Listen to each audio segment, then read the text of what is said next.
Hey, bonjour à la maison. Aujourd'hui, spin-moi ça. On a du plaisir, hein, Derek? On a toujours du plaisir, puis c'est le dernier épisode de 2025. l'année. Ben oui. Hey, on close ça. Hey, on close ça avec une belle résolution aujourd'hui. Ouais? C'est quoi ta résolution? Fallait-tu en passer une? Non, spin-moi ça.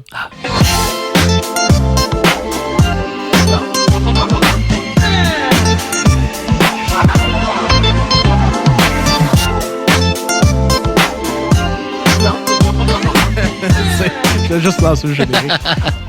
Hey, aujourd'hui, c'est un épisode spécial. Tu m'as fait peur. Épisode. Pourquoi? Ben, je pensais qu'il fallait que je prenne des résolutions que je chaînerais pas. Il n'y a pas de résolution. J'ai tiens mes résolutions. Mais tu as été excellent dans ta résolution de l'année dernière. Oui. Ben, de cette année qui se termine maintenant. Oui. Tu es quand même passé d'une taille 2 XL à médium. Ce qui est correct. Ce qui est incroyable. Moi, je lève mon chapeau, honnêtement. On parle pas de régime minceur et tout. Hein. Ah c'est ouais? très sain, mais tu as eu une discipline de fer. Moi, je suis très fier de toi. Ben, merci. Puis tantôt, je voyais les gilets de nos amis de Space Between Us. J'étais comme, qu'est-ce un gilet d'enfant? C'est ben non. Il te fait? Il me fait. Calisse. Je rentre dedans. Proud, man. Ben, merci beaucoup. Vraiment. Mais oui, une résolution que tu as tenue avec brio. Je suis curieux dans les commentaires si vous tenez vos résolutions ou si vous en avez tout court de votre côté. Ouais. Nous, on va pas se concentrer sur les Non. résolutions, mais on va sur boucler l'année parce que ça va être l'épisode 21. Ouais, quelque chose comme ça. 21 ou Fait que 22. 21 Ben, épisodes. Dernier épisode de la saison 1, Ouais. mettons. Disons ça comme Mais ça. ça, c'est vraiment nice parce Vraiment. qu'on a commencé au début de l'année, spin-moi ça, puis je pense qu'on a amélioré le contenu, les dialogues, les critiques, le concept. Je pense qu'on l'a mis à notre main. On a commencé à avoir des invités. Ben, des invités. On a eu un. On a eu un Pour clore l'année. pour clore l'année, mais on y a pris goût, pour être honnête avec vous. Fait assurément qu'il va en avoir d'autres. Ça sera dans la saison 2 que vous aurez la chance de les découvrir Ouais. en même Saison temps 2, que nous. Résolution de Spin-moi ça, en fait, c'est recevoir beaucoup d'invités. Ouais, vraiment. Ça, là, pour vrai, si vous êtes musicien, vous faites une tournée, vous passez par Québec, écrivez-nous. Ça serait cool de rencontrer du monde. Là. Parce que le segment local, on le fait pour ça, quand on a invité les gens à nous partager. Ouais. Mais là, on a le goût de rencontrer des artistes locaux, que ce soit anglophones, francophones. Tu sais, tant que c'est au Québec puis que ça fait rayonner notre culture musicale, c'est quelque chose qu'on veut promouvoir. Absolument. Donc, écrivez-nous si vous auriez un intérêt à venir nous visiter en 2026 pour la saison 2. Ouais. Qui dit dernier épisode dit recap de l'année. Ouais, on est un peu comme votre Spotify recap, mais de podcast. Exactement. C'est... Voilà. Mais- En fait, on a dressé chacun une liste de nos top 10 albums parus en 2025. Donc, je pense que toi non plus, mais c'est pas forcément des albums, des coups de cœur. Donc, c'est vraiment des albums de 2025. Absolument. Puis Voilà. c'est que des trucs sortis en 2025. Moi, je sais pas pour toi, j'ai pas dressé d'ordre Moi non de plus. 1 à 10. Je trouve ça difficile. Je suis allé avec mes 10 coups de cœur sortis en 2025. On a des coups de cœur qui se Je vais rejoignent. probablement essayer d'aller vers mes coups de cœur numéro 10, vers mes numéro 1. OK. À peu près. Tu sais, ça sera pas, mon numéro 1 sera pas le numéro 1, mais ça veut dire qu'il va être probablement dans mon top 3. Ouais. tu sais. Mais, fait que je... Mettons que tu commences avec le dernier, donc le 10. Là. On y Mon- va en ordre décroissante. Mon numéro 10, puis en fait, je vais quand même dire c'est sur quoi je me suis basé sur mon top 10. OK.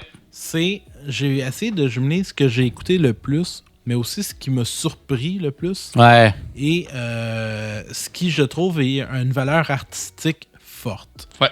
Fait que ça, je vais y aller à peu près comme ça. Mon 10e, j'irais probablement avec le dernier album de Cradle of Filth, Screaming of the Valkyrie. Ouais.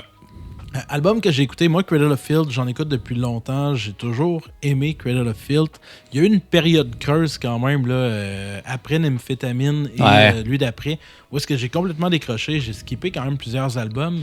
Et quand ils sont revenus autour de 2017 avec l'album de Hammer of the Witches et l'autre que j'ai oublié, je suis retombé quand même un peu en amour avec le band. J'ai recommencé à les suivre et tout. Mais cet album-là, pour moi, est ce qui se rapproche le plus de Cruelty and the Beast de cette époque-là de Cradle of Filth. C'est un album super bien foutu, bien construit. On retrouve tout ce moi j'aime de Danny Field. Des compositions, c'est mélancolique par bout, c'est agressif par bout. Je trouve qu'ils ont vraiment été recherchés ce qui fait de Cradle of Filth Ça a été un beau coup de cœur. Je l'ai écouté plusieurs fois cette année. Et puis voilà, moi, j'ai vraiment adoré pour les gens. Je sais que là, ils sont dans la tumulte des allégations. Ouais, c'est pas facile actuellement, mais... Pas allégations sexuelles, mais est-ce que côté musical, c'est différent leur histoire personnelle, mais effectivement que le côté album, la production est vraiment impeccable. Ouais. Puis effectivement, je pense que c'est un album que j'ai beaucoup apprécié. Puis je pense que depuis Nymphétamine, pour ma part, je n'avais pas tellement réécouté. Puis celui-là m'a agréablement surpris. Ouais. Fait que c'est un good pick. On va rester dans le métal pour moi. OK. Aussi, pour mon top 10, à moi, mon 10e choix, j'irai avec Deadlands, Ouais. avec le EP, mais mini-album Seven, que j'ai parlé il n'y a pas si longtemps, avec la frontman Casey Carlson, qui est vraiment incroyable. Puis, je pense que top 10, j'aurais pu le mettre plus haut aussi, sauf que j'ai vraiment d'autres bons choix, mais j'aime la présence de Casey sur les réseaux. Elle ose dans les covers différents types de range vocal. Seven, je trouve ça intéressant parce que ça montre la puissance d'un vocal féminin brutal avec la douceur d'un vocal féminin au chant. Je trouve que c'est bien balancé. C'est un duo à la base qui compose Deadlands. Ils sont en tournée, de plus en plus reconnus. Là, ils font des premières parties. Ils font une grosse tournée américaine. Une date à Toronto, malheureusement pas à Montréal. Petite déception pour moi, mais j'aurais peut-être vraiment le prochain aimé trip ça. à Boston. Peut-être. Pour aller voir, ouais, c'est ça. Pour aller voir Non, je serais vraiment très, très, très heureux, mais je ne pouvais pas ne pas l'avoir dans mon top 10 parce que c'est Casey, c'est vraiment une chanteuse que je suis personnellement. Oui. Qui j'ai découvert elle avant même de découvrir Deadlands. Puis je trouve que le projet est bien ficelé, c'est bien réalisé. Puis c'est le genre de projet très jeune, tu sais, qui ici a comme 22-23 ans, je crois, qui a beaucoup de potentiel. Puis c'est encore émergent, mais avec beaucoup de popularité. Actuellement grandissante. Donc, je vous invite à le découvrir, Deadlands, si ça vous intéresse. Et on va partager là, sur nos réseaux, nos listes, nos top 10 par la suite pour que vous les ayez textuellement aussi. Puis on en a quelques-uns qui se recoupent. Voilà. Ça, fait que voilà. Numéro 9. Oui. Je vais y aller avec Cat Pereira. Oui. Donc, on en a parlé quand même plusieurs fois. Cat Pereira qui a sorti son album Vers de Lichen cette année. Donc, une artiste montréalaise, québécoise, qui a sorti un album de, je dirais, pop éclectique. Donc, c'est quelqu'un, en fait, qui est clairement étudié en musique. C'est quelqu'un qui a qui a amené, en fait, un côté pop expérimental, vraiment, vraiment, vraiment intéressant. Je veux pas trop en parler parce qu'on en a fait un podcast concrètement dessus. On en a parlé 2 fois. On en a parlé pour un single, on en a parlé pour l'album. Mais Cat Pereira, pour moi, c'est une artiste à surveiller pour l'avenir. C'est quelqu'un qui regorge de talent. Elle a fait son lancement d'album, elle a commencé à mettre des extraits de son lancement, puis ça avait l'air incroyable. Ah ouais, vraiment. Assurément, je veux la voir en spectacle du moment qu'elle va passer à Québec.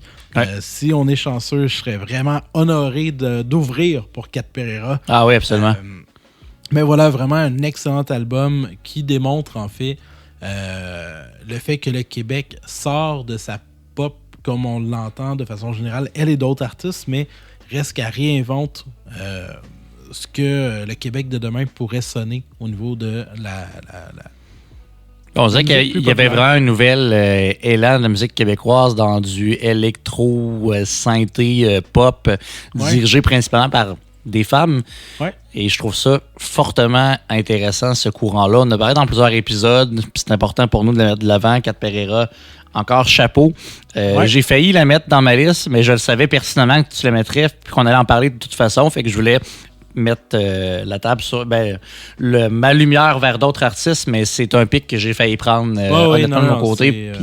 On en a parlé plusieurs fois parce exactement. Que c'est une artiste incroyable. Ah, vraiment, vraiment. Ouais. Moi, de mon côté, je vais me diriger vers Rhymes pour mon top 9. Un rappeur que j'écoute depuis extrêmement longtemps, qui m'a surpris avec l'album Vivre à mourir, que j'ai acheté en copie dédicacée avec chanson bonus à l'appui. J'ai trouvé ça hyper intéressant, ce CD-là, parce que pour moi, Rhymes, j'aimais sa plume, son flow, le côté plus OG rap dans ses vieilles œuvres. Par la suite, il y avait un côté plus américanisé dans les productions, plus côté club, qui me rejoignait peut-être moins. C'est plus rap de rue et choses comme ça. Je trouve que dans celui-là, il revient avec un album comme v'là 10 ans en arrière, vraiment, où j'ai des textes avec de la profondeur, il va vraiment exposer ses blessures, aller dans l'intimité, aller dans des zones sensibles. Puis pour moi, c'est un rap qui me parle, c'est un rap qui touche à l'émotion à plusieurs niveaux. Donc je trouve que c'est un album qui fait du bien, comme dans le temps de Oubliez-moi et tout. Je trouve que ça fait un beau back in the days dans une période de rhymes que je l'appréciais énormément. Par la suite, il y a eu des albums super intéressants, mais j'aimais quelques chansons par album. Celui-là, je l'ai écouté plusieurs fois. Je l'ai dévoré, réécouté. Ça a été un de mes albums québécois, mettons, de rap québécois, coup de cœur de l'année, par la production, les textes, puis le flow d'antan. Ça me fait du bien de retrouver comme un rhymes de v'là 10 ans, actuel. Je trouve ça super intéressant. C'est le gars est éducateur spécialisé. Il a son vécu aussi, son personnage de scène. Il y a une richesse en lui, un beau crowd. C'est quelqu'un qui va vraiment s'impliquer activement, socialement parlant aussi. Fait que c'est quelqu'un que je respecte comme personne, que je respecte comme artiste. Puis je suis content d'avoir eu un album qui me plaît autant de sa part aujourd'hui, cette année. Très hot, très hot. Numéro 8? Numéro 8. Hey, ça va bien, hein, quand même. Oui. Numéro 8, je vais y aller avec Dream Theater puis Parasomnia. J'hésitais à le monter plus haut, mais moi, je suis un gros fan de Dream Theater depuis toujours. C'est l'album qui signe le retour de Mike Portnoy au drum. Donc, un retour que beaucoup de gens attendaient. C'est un album que j'ai adoré. C'est un album que j'ai écouté vraiment, vraiment beaucoup. C'est pas forcément le meilleur album de Dream Theater. Donc, je pense que par le passé, il y a des albums qui continuent à y faire de l'ombre. Néanmoins, je trouve que c'est vraiment un album qui, quand je dirais ça, se voulait pas à réinventer la roue. Donc, on est dans une raide de voiture qu'on a faite. Là. C'est un Québec-Montréal, où est-ce que t'es pas surpris, etc., mais la route est agréable. Pour moi, c'est un peu ça en tant que tel, mais le retour de Mike Portnoy ramène un petit côté plus métal dans la musique, métal progressif, bien sûr. Je trouve que c'est un album sans faute, là, dans le sens où c'est vraiment un album qui s'écoute super bien, voilà. C'est dur, en fait, de décrire du Dream Theater parce que ça reste quand même des virtuoses dans leurs instruments, puis leur album le moins bon va rester un album de virtuose. Fait que tu sais, je trouve ça dur à l'exprimer en tant que tel, mais reste que c'est un album que j'ai vraiment adoré. C'est un album que je vais continuer d'écouter. C'est un album qui m'excite beaucoup parce que ça annonce une suite pour le groupe avec justement le retour de Mike. Donc voilà, j'ai pas énormément de points encore là, on en a parlé, mais reste que c'est un retour que j'attendais. Je les ai vus en show, c'était solide. Je suis content d'avoir pu voir le Ben avec Mike Portnoy. Puis à son âge en plus, c'est exceptionnel. Là. C'est fou, là. C'est encore des shows de 3 heures à haute intensité. C'est pas lui qui avait une masso avant, après, qui le suit en tournée et tout. Hein? Oh, il n'y a pas le choix. Là. C'est fou, là. Fait que Parasomnia, vraiment excellent album. Je vous le recommande assurément. Si vous aimez Dream Theater, c'est peut-être pas le meilleur album d'introduction au band. Mais ça reste une recette gagnante. Tu reconnais Dream Theater, la qualité est là, les musiciens sont impeccables. Absolument. Puis il y avait le retour des petits bouts un petit peu plus bluesy du guitariste, là, vraiment cool. Bref. Mais c'est vrai que Mike Portnoy est un drummer assez exceptionnel. Là. On t'entend plus. Ça fait du bien de le revoir. Absolument. Moi, je vais y aller de mon côté avec mes amis de la formation Until Zen avec The Grip, qui est un album de rock progressif québécois. C'est des amis d'ailleurs qui vont ouvrir avec nous, en fait, deuxième groupe le 4 mars prochain pour le spectacle de Petit Oie.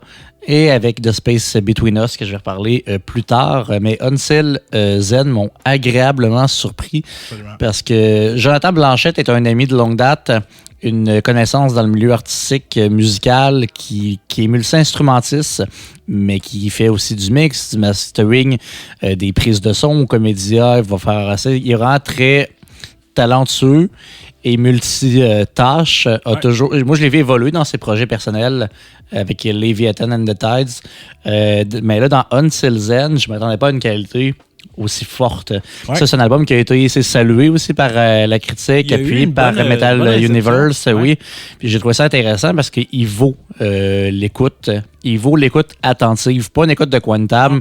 Prenez le temps parce que les gars sont talentueux, les gars sont à leur affaire, ils ont vraiment le prog à cœur, puis ils l'incarnent bien. Il y a une belle complexité, mais en même temps, ils vont pas partout, puis c'est pas du n'importe quoi.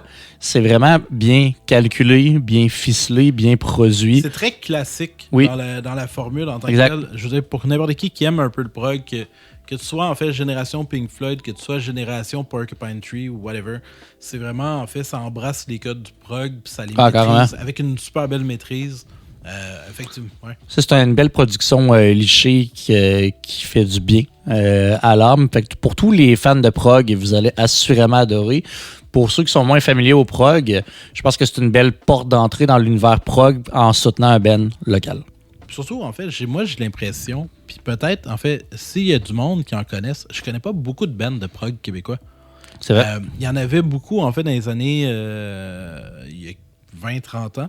Mais aujourd'hui, il me semble, c'est pas une scène que je connais beaucoup au niveau local. Fait que c'est cool de voir des gens comme lui alimenter, en fait, puis faire vivre une scène prog au Québec. On va avoir la chance, 4 mars 2026, à la Source La Martinière, en 45 minutes de rock progressif québécois en deuxième partie. Ça va être malade. C'est à moi, hein? C'est à toi. Là, 7. On tombe sur 7, effectivement. Fait que numéro 7. Je vais y aller avec Lou Adrienne Cassidy, Journal d'un loup-garou. Ouais. J'aurais pu le mettre plus haut, mais reste qu'il y a des affaires que j'ai écoutées un peu plus puis qui m'ont peut-être marqué davantage. Mais rendu là, on tombe... Ça reste quand même tellement des artistes incroyables, là, mais Lou Adrienne Cassidy qui a reçu les éloges lors du dernier... qui était la queen de la disque. Je pense qu'elle a gagné 13 trophées. Ah, c'est l'enfer. Qu'est-ce qu'il y a de plus à dire pour soulever le fait que son album est juste incroyable? C'est encore une fois une artiste québécoise qui est rendue à son 3e album. Là, elle a sorti un 4e de mémoire. Artiste que je connaissais peu. C'est grâce à nous, ça.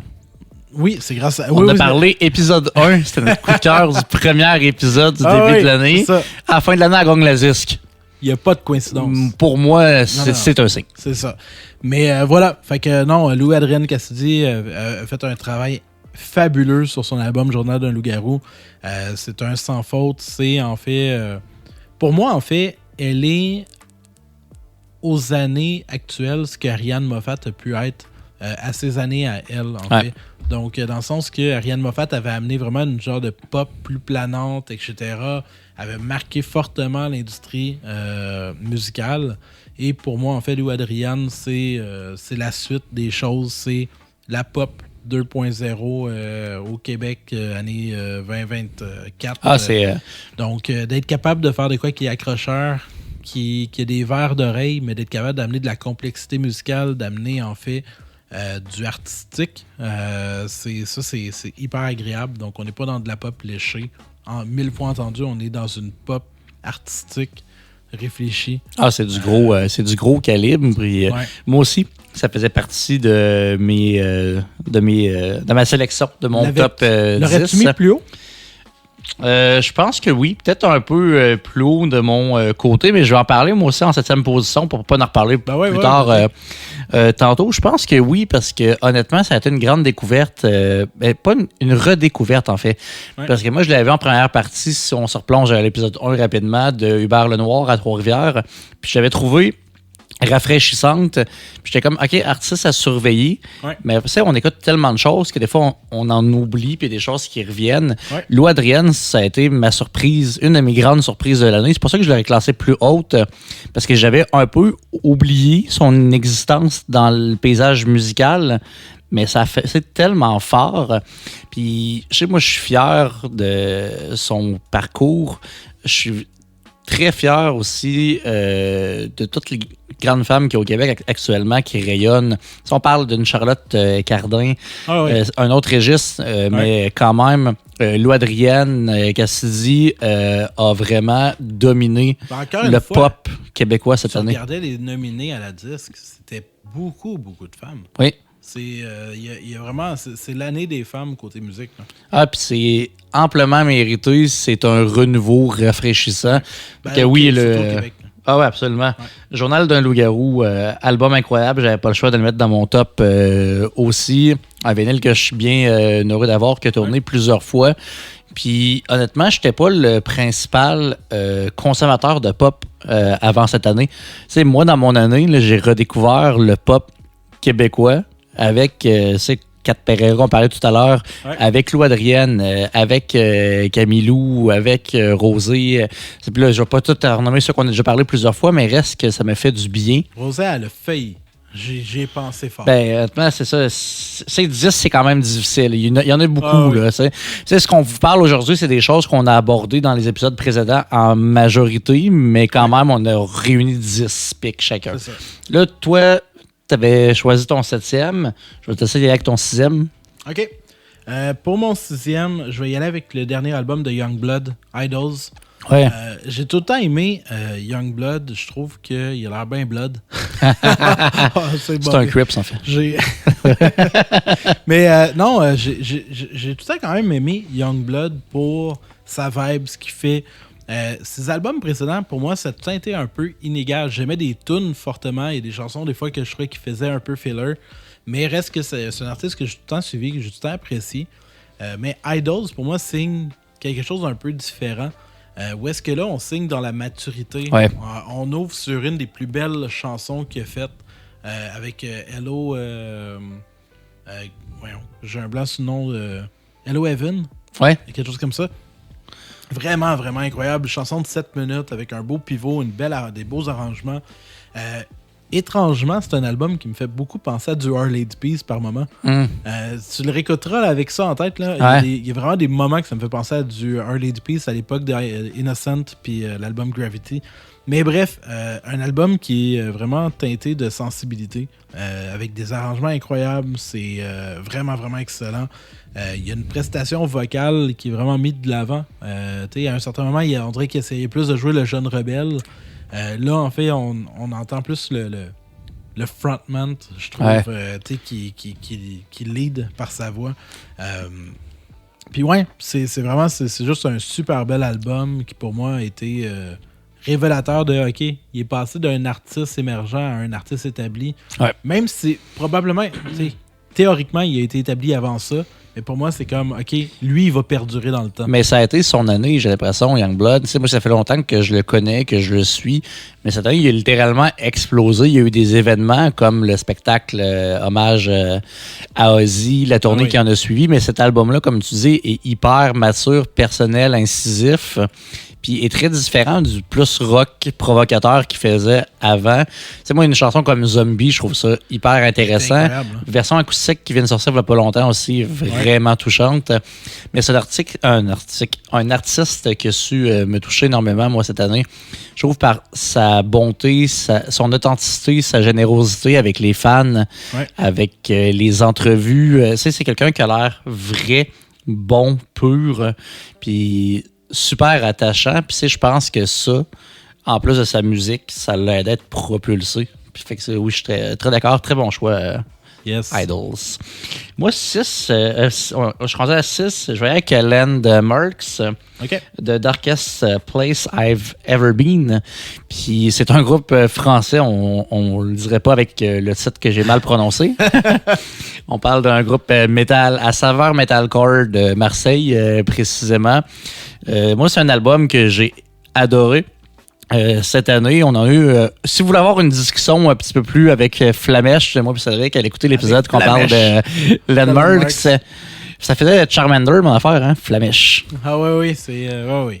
Mais non, honnêtement, c'est un album qui m'a plu parce que Landmarks, ça fait longtemps que je les suis. Moi, j'ai toujours voulu un album où ce que Landmarks va vraiment exploiter ses racines françaises, mettre le français devant, puis moi je trouve qu'ils l'ont bien fait de leur côté en l'exposant pas à 100% dans des chansons. Des fois, il y a un skit Sombre 16 qui va faire un couplet rap. Désolé, mais d'autres chansons qui vont l'incorporer avec du clean, du scream.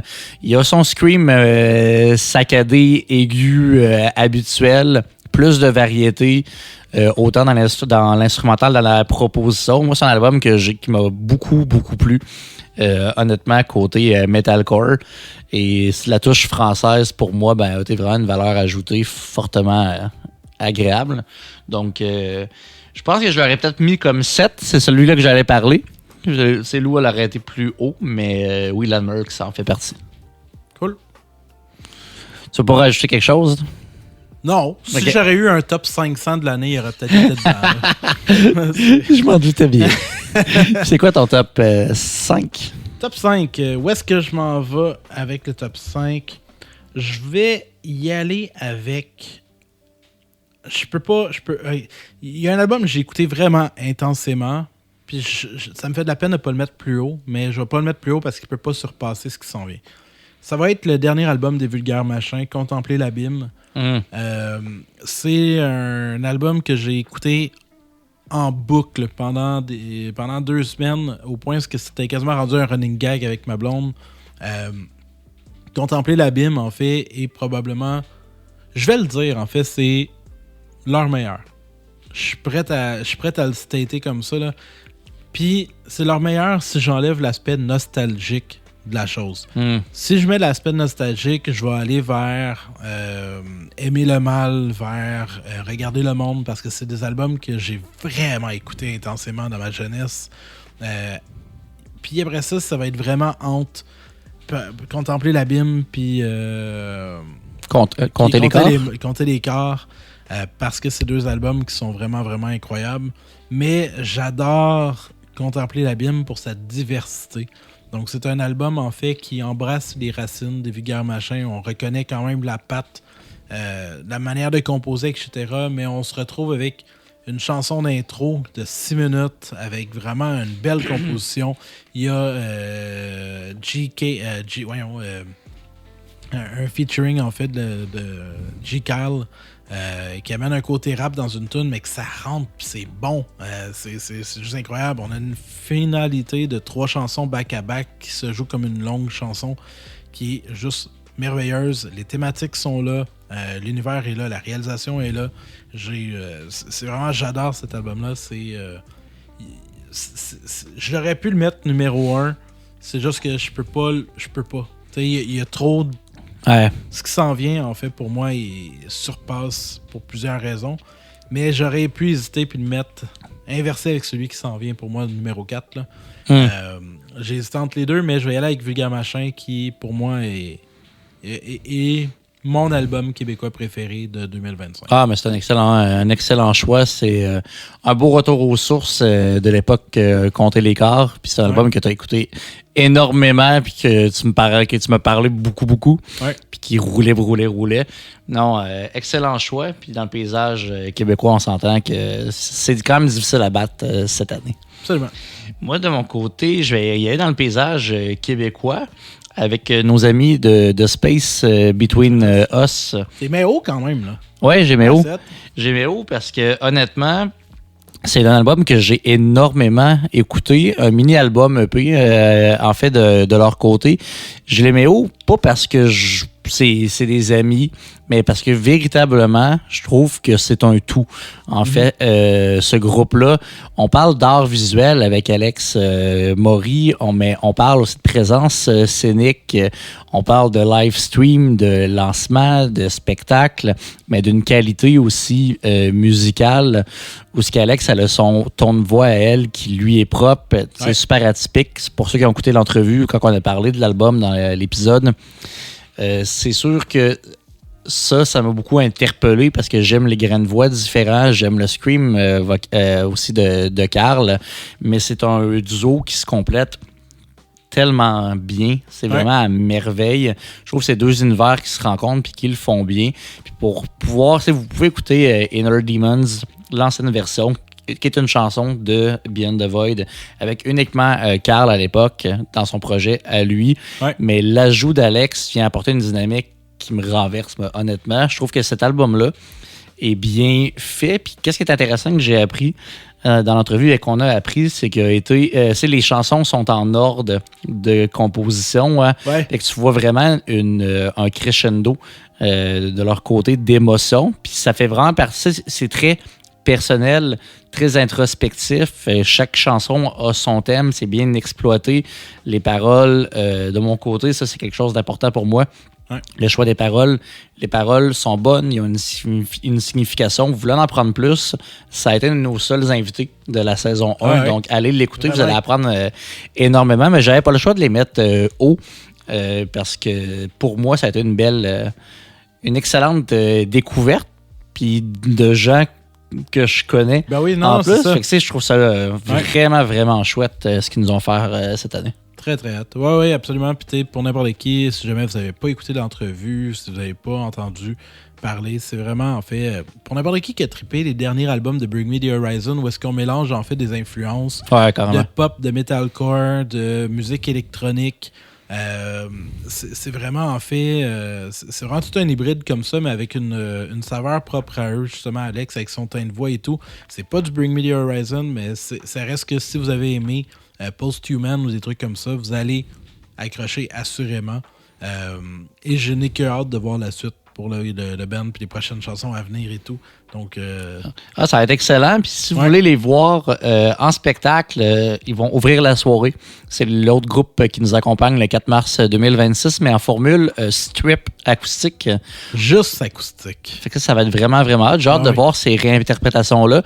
Vous pouvez aller voir leur réseau. Ils ont déjà proposé des vidéos de chansons acoustiques qui sont intéressants. Vous voulez les voir en live et les rencontrer, venez le 4 mars.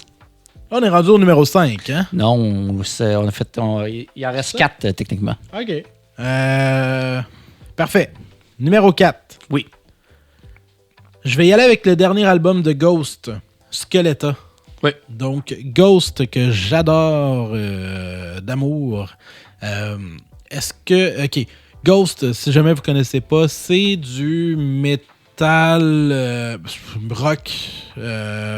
un peu glam rock, je veux dire. C'est vraiment, en fait, pour n'importe qui a trippé rock des années 80, là, il y a vraiment une influence nichée là-dedans, mais avec une esthétique, avec un lore vraiment particulier. Donc, ils sont revenus, en fait, avec leur nouvel album, Skeletta, qui, en fait, embrasse beaucoup, beaucoup de codes de pas mal toute la musique des années 80, dans l'ambiance, dans le mood, dans la manière de jouer, mais avec un son beaucoup plus actuel. Il y a des chansons qui font partie de leurs meilleures chansons de leur répertoire, selon moi. Je ne sais pas par où, en fait, en parler en tant que tel de cet album-là, mais ça reste que n'importe qui ont aimé Ghost doivent écouter cet album-là. C'est vraiment, vraiment un superbe album. Tout simplement. Donc, c'est genre, c'est peut-être un album, puis ça me fait du bien quand ça m'arrive. Où est-ce que, tu sais, il y a des fois que tu écoutes un artiste que t'aimes, tu fais première écoute, je sais pas. Tu sais, il y a des petites affaires qui te dérangent, tu sais.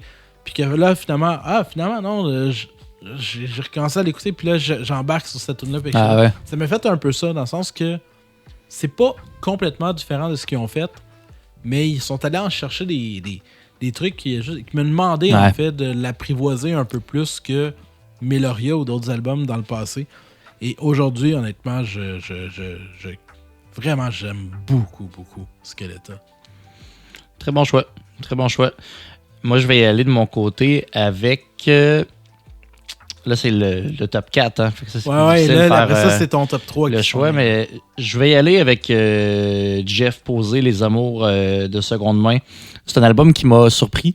Puis comme j'ai parlé, moi, dans le podcast précédent, l'épisode que j'en ai parlé, en fait, je suis pas un fan des Cowboys fringants à la base. Puis je fais pas partie du crowd qui les a suivis. moi, je les ai découverts c'est vers la fin de vie de Carl. C'est la fin du show et tout. C'est là que je me suis mis à m'intéresser. Tu sais, je n'étais pas inculte, je n'étais pas inconnu aux Cowboys. C'est impossible de ne pas connaître les Cowboys. Mais j'ai pas été un fan fini. Ils n'ont pas fait partie de ta vie. Ils n'ont pas fait partie de ma vie tant que ça. Ouais. En général, dans des playlists par-ci par-là, puis je suis capable de reconnaître les chansons qu'ils ont fait, mais je m'étais jamais intéressé. Puis je me suis intéressé beaucoup aux Cowboys à la mort de Carl, comme malheureusement plusieurs. J'ai été surpris par Pub Royal, leur dernier album. Jeff Posey, j'avais hâte de le voir en solo, sachant que c'est le compositeur, c'est des Cowboys fringants. Ouais. Ça m'a bluffé à quel point que justement, j'avais l'impression qu'il y avait je pensais que c'était la voix de Carl en intelligence artificielle au début. Là, puis finalement, tu te rends compte que l'ADN des Cowboys fringants, c'est Jeff Posey la transpose bien. À ce niveau-là, c'est difficile de départager les Cowboys de son album. C'est Jean Consent. On le voit que justement, ça l'habite profondément. C'est un album qui m'a fait du bien, qui justement est un beau baume au cœur. Il y a des chansons très fortes. La route du Nord, qui parle de Carl. Justement, il a versé des larmes en spectacle il n'y a pas longtemps. Ouais. Une chanson très pognante. Qui est selon moi la meilleure de l'album. Oui, puis c'est la première qui est composée en plus de l'album. J'ai beaucoup aimé Puisqu'il faut, Ballon sonne, un fond de pichet sale de Sangria. Je trouve qu'il y a plusieurs chansons vraies, authentiques. Langage imagé, simple. C'est un album du peuple. C'est le genre d'album qui peut réunir petit et grand, puis tu y trouves ta sauce, ta saveur. Puis je trouve ça rassembleur comme album. Donc ça méritait d'être haut, moi, dans ton top 10. Dans mon top 10. Pas dans le top 3.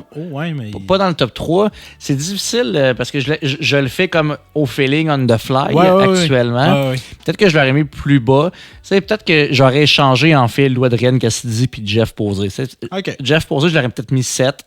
Ouais. Puis Lou 4, mettons. OK. Fait que là, j'en parle là parce que j'ai comme pas le choix de faire des choix. Là, mais puis il fait partie de mon top 10 de toute façon. Ouais. Mais reste que si, mettons, j'avais eu à choisir entre lui et Lou Adrienne, j'aurais inversé 4 et 7. Là, ça. OK. Fait que là, on est rendu dans le fameux top 3. Yes. Puis, Jeff Posey, c'est bon. non, on en a parlé, ça aussi. Non, c'est ça, on va pas s'éterniser. Je suis content qu'il continue. C'est pas un album parfait. C'est pas un album qui m'a accroché autant que j'aurais voulu accrocher. À l'inverse de toi, j'ai écouté Cowboy depuis que je suis ado. Ouais. Y a des chansons, comme justement tu parlais, qui sont excellentes. C'est pas un album parfait, mais je suis content. J'irai le voir en show. Ouais. Voilà. Top 3. Top 3. Qu'est-ce que je mets en troisième? Je vais y aller avec AFI. Oh!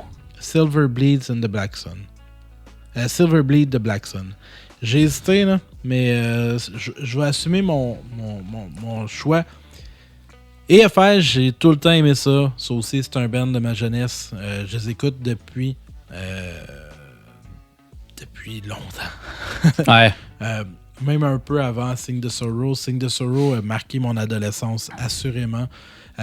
C'est un groupe qui a évolué non-stop. Donc, tu peux pas catégoriser AFI parce qu'ils ont tellement bougé. Ah oui. Ils ont fait du emo punk, ils ont fait du punkcore, ils ont fait du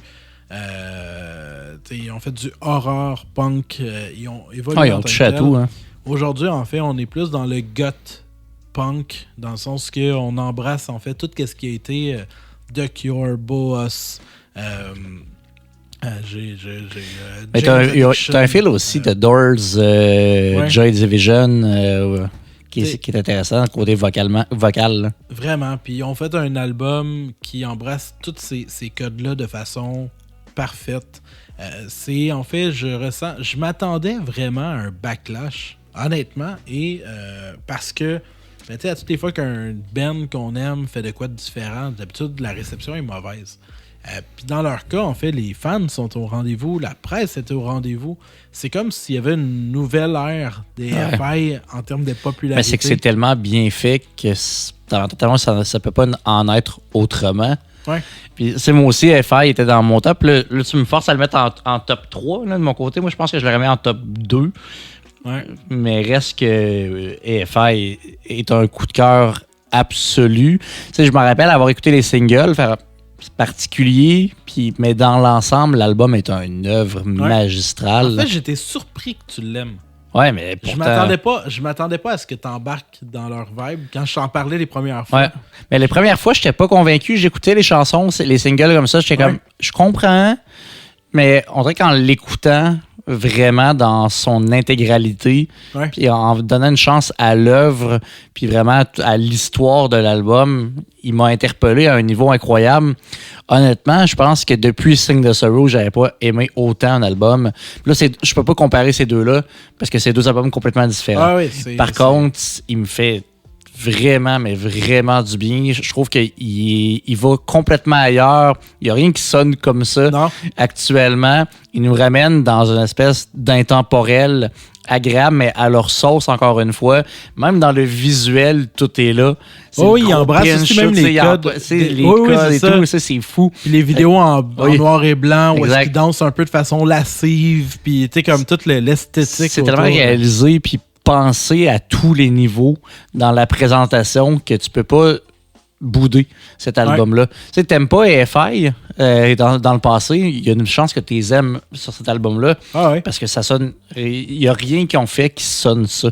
Non. Justement. À la limite, l'album d'avant, tu sens que c'est une suite logique. Mais plus affirmé, celui-là. Ah, mais à 100%. Là. C'est ça que j'aime. Je dis pas que celui d'avant était dans la même non. C'est juste que des fois, tu le sens, il commence à avoir un tu le sens, la petite tangente, là, qu'il commence à y aller. Hein. Mais c'est Silver Bleed the Black Sun et c'est next level dans l'affirmation puis l'exploitation du genre. J'ai vraiment l'impression de revivre l'époque de Jim Morrison puis de faire comme, il y a une aura dans la formation, dans leur musique, dans cet album-là. C'est un excellent choix. Absolument. Fait que c'est là, je n'ai parlé en top 3. Je vais basculer avec mon top 2. Oui. Parce que moi, j'aurais pris faire en top 2, mais là, je vais mettre Naya Ali en top 2. Ouais, haute. OK. Haute parce que Naya, ça fait longtemps. Puis il m'est arrivé la même histoire d'amour un peu qu'avec Lou Adrienne. C'est un artiste que j'avais complètement oublié. Là. C'est vraiment là, de mon côté. Puis qui est revenu, mais en force, avec un album qui m'a vraiment, vraiment surpris. Parce que elle est allée dans d'autres styles qu'elle n'exploitait pas autant. C'est quand je l'ai connue, elle était plus très rap. C'est plus ghetto rap. C'est plus vraiment... C'est assez OG style. Ouais. Là, de son côté, je trouve qu'elle a signé un album qui a une qualité de production américaine. C'est dans la production, dans les beats, dans l'enregistrement, la qualité du produit. Elle a un côté plus pop par moment, trap par moment, rap, plus R&B, afrobeat. Elle touche à plein de niveaux. Elle a vraiment une histoire derrière l'album. Elle a vraiment, c'est des valeurs de communauté qui sont mis de l'avant. C'est un artiste qui rayonne. Puis je trouve que toute cette couleur-là, puis le côté vivant qu'elle voulait transmettre dans l'album, l'habite énormément musicalement parlant. Puis moi, c'est un album que j'ai écouté beaucoup. Un album auquel je ne m'attendais pas du tout. Puis qui m'a charmé. Puis honnêtement, je suis tombé sur un spectacle, je pense, qui s'en venait à Québec. Ouais. C'est qui n'a pas eu lieu. Puis je savais comme, Naya, elle vient, elle a sorti quoi récemment? Puis elle venait genre de sortir le dernier single avant l'album qui sortait 2 semaines après. Ouais. Puis là, j'étais comme, OK, wow. Puis quand j'ai écouté l'album, j'ai été flabbergasté. Puis cet album-là m'a accompagné beaucoup. Puis ça, je le mets haut dans mon top aussi parce que c'est un album qui est sorti au début de l'année. Mm-hmm. J'en ai parlé si c'est pas l'épisode 1, dans les premiers épisodes du moins. Ouais. Fait que c'est un album que souvent, je pense qu'on a tendance à mettre des albums. Mais mon top 1 est un peu ça, un album récent. Là. Mais celui-là, je l'ai écouté énormément dans mon début d'année. Puis je voulais cloître cette année-là, ce recap-là, en désignant Naya Ali comme vraiment une sommité du rap anglo montréalais actuellement, brio. Cool. Cool. Numéro 2. Là, je vais me battre. Je vais y aller avec un album que t'as pas aimé. Igor. Igor. avec leur album Amen. C'est une bébite Igor qui est difficilement apprivoisable. Ouais, ça se dit? C'est difficile à apprivoiser. Oui, c'est ça. Mais moi, j'ai tout le temps aimé les affaires un peu pétées de base. Tu sais, je trippe Mike Patton, j'ai trippé Mr. Bungle à l'époque de Disco Volante. J'aime les affaires qui te prennent pas par la main par moment. Puis Igor ont sorti d'un de leurs meilleurs albums à ce jour. C'est un mélange, on va dire de l'électro, mais c'est parce que c'est fait de façon analogue. Ce qui veut dire que c'est pas fait par de la machine, c'est fait par des instruments. C'est fait par des instruments analogues. Donc, il y a un travail d'artisanat derrière qui est juste incroyable, en fait. Et c'est des compositions complètement déjantées où est-ce qu'on mélange, en fait, des influences d'opéra, des influences de divers styles musicaux. On va passer du métal, du black metal, à la polka, à la valse. Ça se promène non-stop puis de façon abrupte.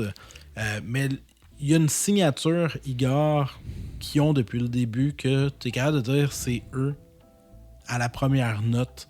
Ce qui est difficile pour un artiste, des fois, d'avoir une proposition et de deux, de faire tout de suite, je suis capable de dire que c'est tel artiste qui est en train de jouer. Igor l'ont fait vraiment bien. Amen, en fait, c'est c'est ça. C'est quelque chose qui te prend pas par la main. Tu n'écoutes pas ça dans n'importe quel contexte non plus.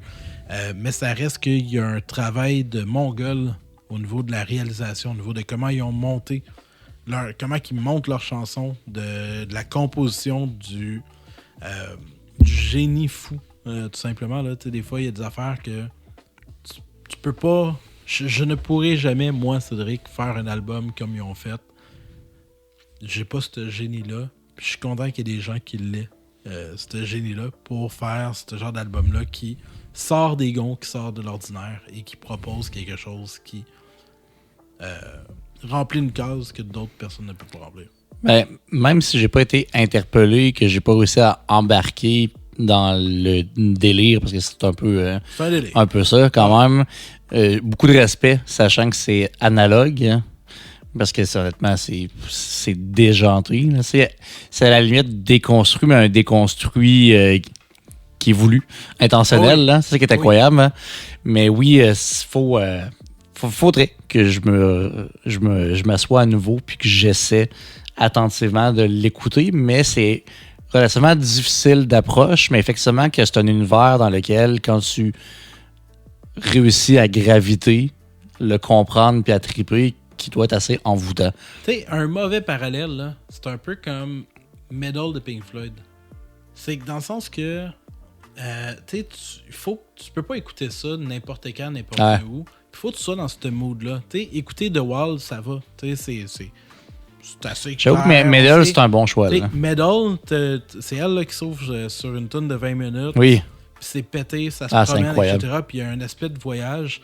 Igor, là, tu te places ça dans des écouteurs, tu te couches, tu te mets dans ce mindset-là, puis tu te laisses porter. C'est pas un porté genre planant, mais c'est une expérience musicale en soi. C'est une expérience musicale qu'il faut que ce soit vécu comme une expérience musicale. Ouais. Fait que là, ça m'amène à mon top 1. T'as-tu parlé de ton top... Ah oui, c'est Nayeli. Mon top 2, ouais, mais ça, j'ai comme parlé back-à-back. On est rendu à notre meilleur album de 2025. Ouais, puis le mien, ça me surprend qu'il figure même pas dans ton top 10. Ça. Je sais même pas c'est quoi. Mon top 1 incontestable de l'année, c'est Orelsan, La fuite en avant. Ouais. Ah non, à ce point-là? Ouais. Ah ouais? Je l'aime pour dire Orelsan, mais c'est pas dans mon top 10. Ah non, moi, c'est un album qui m'a flabbergasté, honnêtement. Orelsan, c'est un artiste que j'écoute depuis toujours, honnêtement. Je trouve que c'est un des meilleurs rappeurs français, parce que de son côté, je pense qu'il y a toujours eu son aplomb, sa plume incisive. C'est vraiment comme une vérité pure, dure, cruelle, vraie, qui fait mal, puis tu fais comme, est-ce que c'est toujours super authentique puis viscéral. Ce que j'ai aimé de cet album-là, je pense qu'il me touche à un moment de ma vie où je suis devenu un homme mature, que ses responsabilités, que son vécu, ses bagages, qu'il a fait son chemin de vie. Puis Orelsan, de son côté, à un âge pas si loin de la mienne non plus, est devenu père de famille, aborde la paternité, les relations de couple, aborde la célébrité, la sphère de la vie publique, les relations amicales. Puis il va dans une tête de comme... de monsieur, c'est qui vit plein de trucs, mais qui est aussi cinglant que ses albums d'avant. C'est moi, La fête est finie. Est un album que j'ai écouté, qui était mon album préféré d'Orelsan à ce jour. La fuite en avant, je crois qu'il l'a dépassé. Je crois que j'aime plus encore de chansons dans La fuite en avant que dans La fête est finie. La fête est finie avait un côté plus satirique, humoristique, plus détaché. Celui-là, je le trouve hyper personnel, très intime. Je trouve qu'il est allé vraiment dans un dévoilement complet de sa personne, mais en gardant sa sauce à lui. Puis, le flow d'Orelsan, les beats, les sujets abordés, je pense que ça m'a interpellé à tous les niveaux. C'est un album qui, comme je disais, finit l'année pour moi, contrairement à mon top 2 avec Naya Ali qui a commencé mon année. Mais mon année s'est commencée avec un gros coup de cœur, se termine avec un autre gros coup de cœur pour différentes raisons. Mais oui, Orelsan, pour moi, c'est un album. Je l'ai écouté, puis je l'ai dit sur le coup, j'étais comme best album de l'année. Là. C'est quand je l'ai écouté, il est venu me chercher tout de suite. Puis c'est difficile parce que j'ai 9 autres excellents pics qui m'ont touché à différents niveaux. Mais Orelsan, j'ai pas le choix d'y aller avec ça parce que putain de chef-d'œuvre cet album-là. C'est excellent. C'est vraiment excellent, puis je pense que j'avais l'air de dire non comme si je l'avais trouvé exécrable. Oui. Mais non, c'est que c'est... Je vais y aller avec un peu de recul, là, puis pourquoi je l'ai pas mis. Album vraiment excellent. J'ai aimé... Okay, comment je pourrais dire ça? Tu sais, des fois, il y a des films que tu écoutes, puis tu fais, le film était vraiment, vraiment bon. Mais je le réécouterai pas forcément. Ouais. Je pense que j'ai un petit peu ça. Je l'ai écouté comme quelques fois. Ouais. J'ai trippé sur les textes, mais on dirait qu'une fois que je les ai entendus, je me sens pas l'envie d'y revenir. Ah ouais. Puis je pense, contrairement même à peut-être La fête est finie, qu'il y a des chansons comme Basique, qu'il y avait des tunes que je ramenais en tant que tel. Il n'y a aucune tune dedans que je vais me faire une playlist, je vais mettre cette chanson. Tu sais, comme il y a... Ouais. Puis là, j'essaie de repenser à l'album, puis il n'y a aucune tune qui me revient en tête. Oui, il y a quelques chansons que je mets dans les playlists. Le Pacte, j'ai dans une playlist. Le Pacte est sur l'album d'avant. Non, Le Pacte, c'est sur cet album-là. C'est elle qui parle de la célébrité. Ah, excuse-moi, là, je parlais de La Quête. Excuse-moi. Non, pas La Quête. Ouais. Le Pacte, Boss, là, avec sa relation, je trouvais incroyable. Ailleurs, elle a un petit refrain plus catchy. Il y a quand même certaines chansons de mon côté que j'ai vraiment appris à redécouvrir. Il y a des chansons que je trouve vraiment, vraiment bonnes. Mais je pense que c'est juste ça, c'est que c'est un album qui... C'est plate à dire, mais qui est comme déjà mort pour moi. Ouais, je comprends. Il a vécu fortement, mais je suis passé à autre chose. Ouais. Fait que c'est un peu ça. Tu me parlais, il vient à Montréal. Ouais. Je pense pas y aller. Mais c'est ça. Fait que c'est ça. Plate un peu, en plus, c'est un jeudi dans le cadre des Franco. Ça reste d'être assez bondé, crowded. C'est autant que c'est mon artiste préféré de l'année. Possiblement que j'irais pas. Par contre, j'irais, mettons, faire un voyage en France avec ma blonde puis tomber sur une date d'Orelsan. Je pognerais de quoi. J'ai plus hâte, mettons, au prochain album de Big Flo et Ali. Ah, ça serait fou. Comparer, là, ça, j'ai vraiment... Ça, je l'anticipe beaucoup. Ben là, sachez que dans ma liste 2026, il va sûrement avoir l'album de Big Flo puis l'album de Manson. Oui. Mais c'est pas mal ça. T'sais, honnêtement, tout ce que tu as dit est vrai. Ouais. L'album, super bien écrit. C'est une super production. Les thèmes abordés sont vraiment excellents. Je donne tous les points que tu as dit, je suis d'accord avec toi. La seule raison pour qu'il n'est pas dans mon top 10, c'est que tous les albums que j'ai listés, c'est des albums que j'ai écoutés au travers du temps puis que je sais que le mois prochain, je vais continuer à écouter. Ouais, je comprends. Fait que pour moi, ça rentrait pas là-dedans. Ouais. C'est la seule raison, mais sinon, tes points sont tous super legit. Fait que, voilà. Toi, ton top 1, c'est quoi? Numéro 1, je suis allé avec mon amour musical, Steven Wilson. Ah oui. J'avais pas le choix. The Overview, un album de 2 tunes. Oui, mais donc, 2 très longues tunes. C'est 2 tunes, une de 25, l'autre de 20. Là, fait que c'est un album c'est à peu près 50 minutes. Mais Steven Wilson, je l'aime profondément. J'ai eu la chance d'aller le voir en spectacle cette année pour la tournée The Overview. C'est le meilleur show que j'ai vu dans ma vie. Rien de moins. J'ai jamais assisté à un show qui sonnait aussi bien. Ça, c'est une des choses qui m'a marqué, on dirait, de la chose. Mais reste que c'est un artiste que j'admire grandement. The Overview, juste sublime. C'est du Steven Wilson. Puis je sais pas quoi dire de plus. Steven Wilson, c'est quelqu'un qui maîtrise l'art de la composition. C'est quelqu'un qui a de quoi à dire. C'est quelqu'un qui fait de la réalisation d'albums. Il a ses studios, c'est lui qui produit. Puis c'est un producteur impeccable. C'est pas pour rien que c'est lui qui est aux commandes de faire des remixes de plein d'albums prog classiques. Il a refait du Jethro Tull, il a retravaillé avec Marion, etc. pour refaire des albums en version actuelle. C'est un génie de la composition. Puis The Overview fait pas exception à la règle. J'adore cet album-là. C'est probablement l'album le plus magnifique de l'année. Mais je suis pas surpris de mon côté que j'avais pas pensé. Mais est-ce que tu penses que le fait de l'avoir vu en show fait en sorte qu'il est encore plus haut? Il aurait été No Matter What, même s'il l'aurait pas vu en show. Il aurait été No Matter What. Ça, je suis pas mal sûr. Le fait qu'il l'ait fait en show. Puis en fait, son show commençait avec l'album en intégrale. Puis après ça, il faisait d'autres chansons. Je pense que ce que ça met, c'est de vivre l'album différemment. Ouais. Fait que pour moi, il a donné un second souffle. Mais il aurait été... à la limite, il se serait battu un petit peu. Là, mais je pouvais pas le mettre ailleurs qu'en première position dans cette liste-là. Mais ça reste une œuvre magistrale, un artiste magistral. Ouais. Donc, effectivement, que l'avoir en tête de peloton pour toi, c'était une évidence en soi de connaissance. Voilà. Fait que voilà. Sinon, avant de clore, Curiosité 2026 s'en vient. Oui. T'en as parlé un peu, c'est quoi tes grosses anticipations 2026? Big Flo et Oli, assurément, qui ont annoncé Karma. On va avoir la partie 2 de Manson également. Clairement que ça, c'est deux des gros que je m'attends. J'ai très hâte de voir En gêne de poitrine le volume 2. Peut-être bien que je vais parler du volume 1 prochainement, de sait-on. Oui. Mais oui, je pense que c'est ce qui me vient en tête rapidement de mon côté. Toi, y a-tu des choses que tu as vu passer? J'essaie de penser, ouais, c'est ça. J'essaie de penser à s'il y a des affaires qui ont été annoncées. Puis là, j'ai comme un blanc. Tantôt, j'avais de quoi en tête que je sais comment ça, si tu veux. C'est Manson.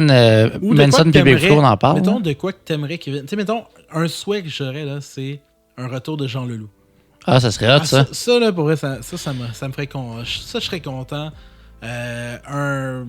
Peut-être un album d'Eminem surprise en novembre prochain. Eminem, ça, je serais vraiment assurément très, très, très content. Ouais. Mais non, artiste, c'est que je serais content. Il n'a pas. Non, c'est toujours quand on. Ouais, c'est toujours. J'essaie de réfléchir comme si j'allais pouvoir lire mes vinyles d'ici, là. Mais non, honnêtement. J'en ai un. Ouais. Album le plus anticipé 2026. Le nôtre. C'est vrai, ça. On va sortir un album cette année. On va sortir un album en 2026 qui est très prometteur. On a terminé tout à l'heure 3 versions finales de chansons qui, honnêtement, sonnent la bombe. On en a presque 6 actuellement de terminés. Sur un album, on vise un 10 à 12 chansons dans les projections. Puis on va s'avancer à là pour l'instant, parce qu'il y a encore de la préparation. On monte un nouveau spectacle pour le 4 mars à la Source de la Martinière. Je suis tenant dans l'épisode, j'en ai parlé souvent. Pourquoi? Parce que c'est ma fête de 35 ans sur le stage avec vous la autres. Fête à Derek avec nous autres. Ça va être fou, là. Puis là, tu sais, t'en as pour 20 $, t'en as pour ton argent, parce que on commence avec un duo acoustique de Space Between Us avec une saveur, comme on disait, pop, rock, metalcore. Et on enchaîne avec Unsealed, qui est un groupe de rock progressif québécois. Après ça, il y a Petit Roi qui vont faire résonner la royauté avec des nouvelles chansons. La source, avec des nouvelles chansons. C'est vraiment un spectacle. On va mélanger, on va avoir des approches différentes pour vous. Donc, vous voulez entendre les 6 nouvelles chansons. D'autres exclusivités. Pour ceux qui veulent, en fait, on a quand même déjà sorti 2 chansons qui sont Quand j'étais petit. Oui. et Prêt à partir. Oui. C'est Noël, donc on a sorti aussi un album dernièrement. C'est gratuit sur notre Bandcamp, c'est partout. Mais c'est en fait des chansons de notre répertoire qui sont revues en version lo-fi. Donc si jamais vous voulez une petite musique tranquille pour prendre votre café ou boire un petit chocolat chaud, c'est parfait. Mais je vous le dis, c'est fucking hot. Là. Ça m'est arrivé comme à même en surprise à moi avec ce projet-là. Puis je l'ai écouté legit 3 fois d'affilée en faisant des mots cachés puis des dessins. Là. c'est parfait. Comme je disais, avec un petit café, tisane, whatever, la boisson, un verre d'eau, c'est correct. Mais c'est un beau cadeau de Noël doux pour vos oreilles. Fait qu'allez écouter ça. Allez écouter le reste de notre répertoire. Allez écouter les épisodes que vous avez manqués.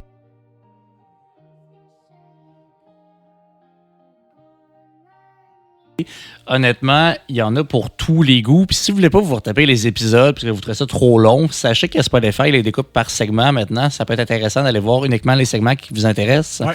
Puis si, même avec ça, vous voulez juste écouter la musique qu'on a traitée, ben, il y a une liste de lecture de Spin-moi ça. Vraiment avec tout. Les chansons qu'on a abordées dans l'année. Spin-moi ça dans Spotify. Cherchez une liste de lecture. Là, en fait, il n'y en a pas 10 000. Fait que vous allez la trouver. Voir Spin-moi ça, les épisodes. Spin-moi ça, vraiment la liste de lecture. Encore plus simple, allez sur notre page Petit Roi sur Spotify. Puis dans nos listes de lecture d'artistes, on a mis la liste de lecture. Vous pouvez écouter Petit Roi, ce qu'on a sorti. Vous pouvez écouter tout ce qu'on a fait avec Spin-moi ça. Il y a encore des beaux projets à venir, mais je suis très excité de 2026 parce que nos nouvelles compositions sont vraiment un vent de fraîcheur. Ah oui. Puis c'est dynamique, c'est enfantin, tout à la fois mature. Fait que j'ai vraiment hâte de vous faire découvrir ça. Absolument.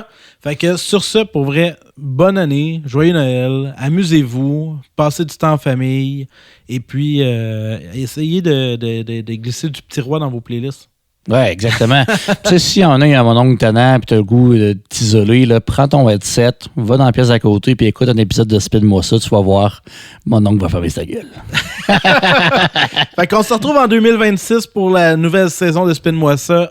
Au menu, on se souhaite comme résolution des invités et encore beaucoup de musique. J'espère que 2026 va être le fun. La musique vient toujours. J'ai jamais assez de musique, comme il n'y a jamais assez de sucre à la crème à Noël.